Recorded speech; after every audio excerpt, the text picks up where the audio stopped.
السلام عليكم ورحمة الله وبركاته. بسم الله الرحمن الرحیم. بعد از اینکه ابرهه با لشکرش در مکه هلاک شدند، یقسوم پسر ابرهه در یمن پادشاه شد و بعد از وفات یقسوم برادرش مسرور پادشاه یمن شد. در زمانه پادشاهی مسرور از نسل ربیعه ابن نصر پادشاهی گذشته یمن جوانی پیدا شد که یمن را میخواست به یمنی ها برگرداند. او را سیف ابن لیزین می‌نامیدند.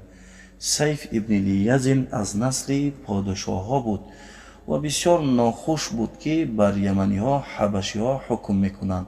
هرچند کوشش کرد طرفداران خود را جمع کرد و میخواست مبارزه کند بر حبشی ها، ولی بیفایده بود، برای اینکه لشکر حبشی ها بسیار بود و با قوت بودند.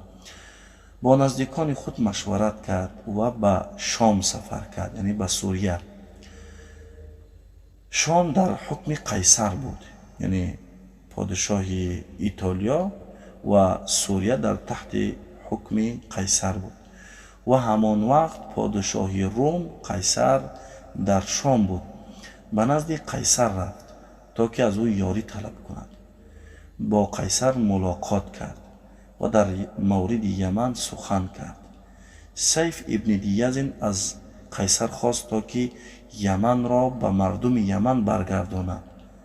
قیصر با او یاری نکرد، برای اینکه حبشی ها نصرانی بودند و قیصر هم نصرانی است. سیف ابن لیزین وقتی دید دیگر از قیصر هیچ فایده ای نیست، یاریش نمی کند، از شام به نزد نعمان ابن المنذر رفت، یعنی به عراق، به نزد پادشاه عراق رفت. نعمان ابن المنذر از یمن بود و از عراق رفته بود، از یمن بود و به عراق رفته بود و در عراق پادشاه شده بود، یعنی اصلش یمنی بود. برای همین سیف ابن لیزین به نزد نعمان ابن المنذر رفت و از او یاری طلب کرد. نعمان ابن المنذر گفت من با حبشی ها جنگ کردن نمیتوانم، آنها لشکر بزرگی دارند. اگر بخواهید در عراق با من ایست، هر سال به نزد شاهنشاه می رویم، یعنی به نزد پادشاه ایران می رویم و از او یاری پرس، شاید تو را یاری کند. سیف ابن لیزین راضی شد و با نعمان ابن المنذر در عراق ایستاد.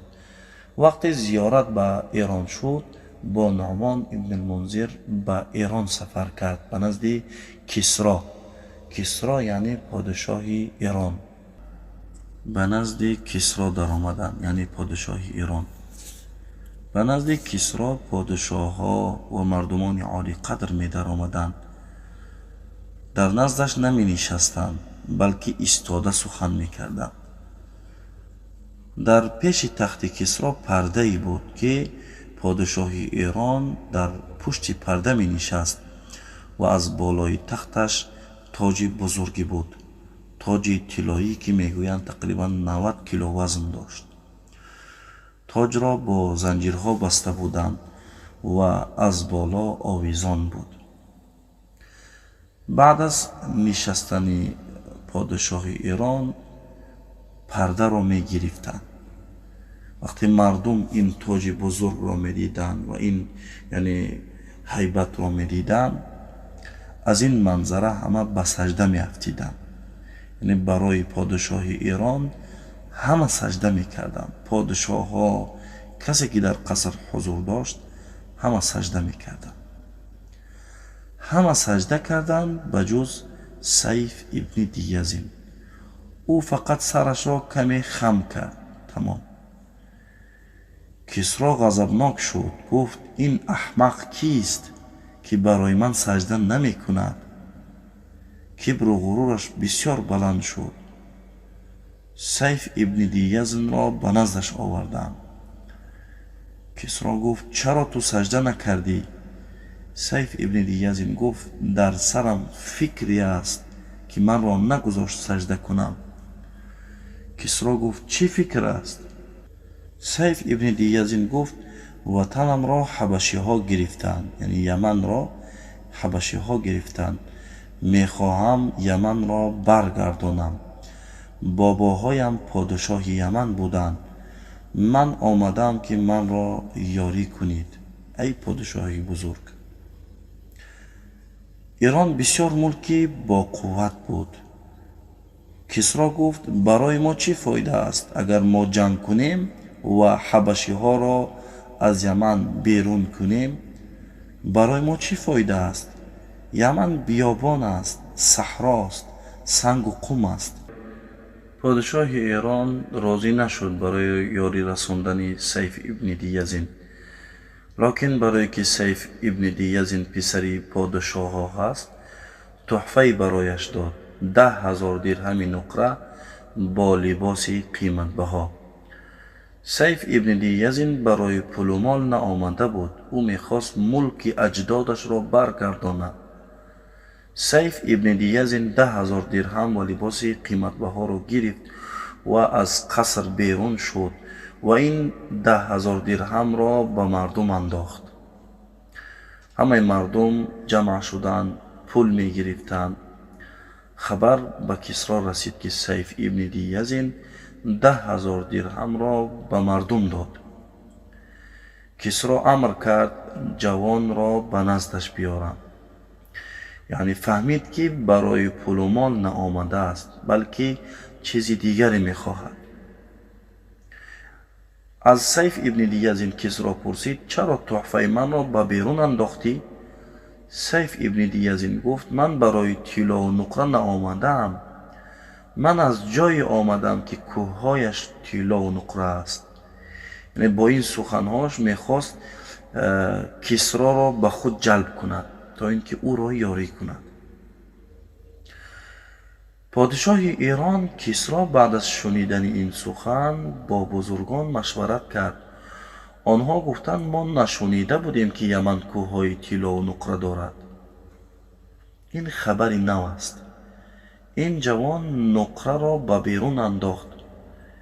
бузургони Ирон ба Кисро гуфтанд: дар бандихона шахсоне ҳастанд ки онҳоро ҳукми эъдом додаанд, яъне онҳо бояд кушта шаванд.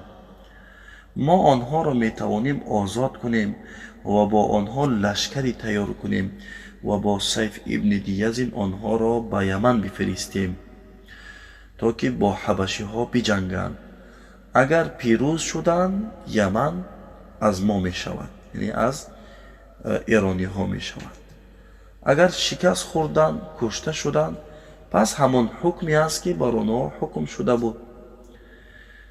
Кисро розӣ шуд ва амр кард бандиҳоро озод карданд. 800 нафар буданд. сарлашкар Вуҳруз шуд. Вуҳруз марди боқувват буд. акнун Сайф ибни Диязин бо 800 нафар ба Яман сафар карданд дар 8 киштӣ. Сайф ибни Диязин бо 800 нафар ба Яман расид, ба мантиқаи Адан. ҳабашиҳо аз ин моҷаро бохабар буданд, онҳо ҳам тайёрӣ ба ҷанг медиданд. Сайф ибни Диязин дар Яман тарафдорои худро ҷамъ кард, то ки лашкараш зиёд шавад, бузургтар шавад. тарафдорони Сайф ибни Диязин бо лашкари эрониҳо якҷо шуданд ва бо лашкари ҳабашиҳо ҷанг шурӯъ шуд. сарлашкари ҳабашиҳо Масруқ буд, ки подшоҳи Яман буд, ва сарлашкари форсҳо Вуҳруз буд. Вуҳрузро уламои таърих мегӯянд бисёр боқувват буд, то дараҷае ки шамшеру найзаи ӯро дигар кас истифода бурдан наметавонист. яъне шамшери бузург ва вазнин дошт ва найзаашро аз ҷиҳате ки боқувват буд ва бисёр ҳам сахт буд, ҳар касе истифода бурдан наметавонист. Вуҳруз вақти ҷанг аз пушти лашкар буд ва пурсид, яъне аз Сайф ибни Диязин пурсид: оё подшоҳи ҳабашиҳоро мешиносӣ? Сайф ибни Диязин гуфт: бале, шахсе ки тоҷ дорад ва дар болои фил аст, ҳамон Масруқ аст, подшоҳи ҳабашиҳо. Вуҳруз гуфт: вақте аз фил поён фаромад, ба ман хабар кун. чанде гузашт ба Вуҳруз хабар доданд ки مسروق از فیل فرامد و اکنون در بالای اسب است. اوروز گفت اگر اسب فرامد به من خبر کن. بعد از چند پادشاهی حبشی ها مسروق از اسب فرامد و بر خر سوار شد. به اوروز خبر دادند. اوروز گفت این طور باشد، یعنی بر خر سوار شده باشد، خوار و ذلیل شد و ملکش از دستش رفت. اوروز از پشت لشکر خود نیزه را کشید و زد. تیر نیزه در سر پادشاه حبشی ها، یعنی در سر مسروق در آمد و هلاک شد. حبشی ها دیدند که پادشاهشان مرد، هلاک شد، به هر طرف گریختند. فارس ها در جنگ پیروز شدند. بعد از پیروزی فارس ها یمن را ترک نکردند، بلکه یعنی حاکم یمنی ها فارس ها شدند. سیف ابن دیزین میخواست پادشاه یمن شود، ولی پادشاه یمن فارس ها شدند. یعنی بعد از اینکه حبشی ها حاکم یمن شدند، اکنون فارس ها حاکم یمن شدند. از حبشی ها خلاص شد، به دست فارس ها زد.